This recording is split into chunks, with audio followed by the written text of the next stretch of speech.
Nagpahinga muna kahapon sa kanyang training si pambansang kamao Manny Pacquiao at nagsimba kasama ang kanyang pamilya. Pero ngayong araw, balik na naman siya sa kanyang pag-iensayo. At may news to go si Mav Gonzalez. Mav?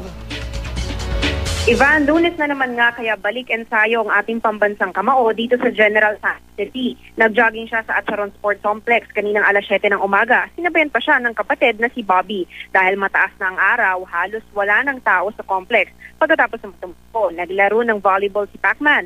Mamayang hapon may gym training siya ulit kasama si Coach Freddy Roche bilang paghahanda sa rematch nila ni Timothy Bradley Jr.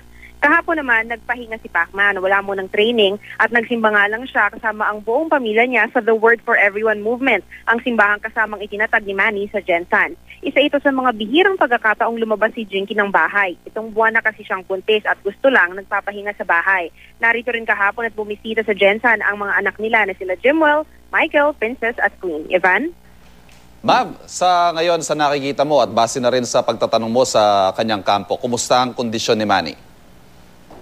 Actually, Ivan, kanina lang nung nakakwentuhan natin yung conditioning coach nito si Manny at ang sabi niya talagang napakaganda raw ng shape, maganda ang kondisyon ng ating pambansang kamao considering na isang buwan pa bago yung laban nila. Pero syempre meron pa rin tayong mga kailangan na pagtrabahuhan, mga kailangan i-improve, no? At kabilang daw dyan ay yung bilis dahil alam naman natin na itong si Bradley ay talagang mabilis kumalaw sa loob ng ring. So speed and aggressiveness, yan daw talaga yung mga kailangan lang pagbutihin pa ng ating pambansang kamao. But so far, lahat naman maganda ngayon, Ivan.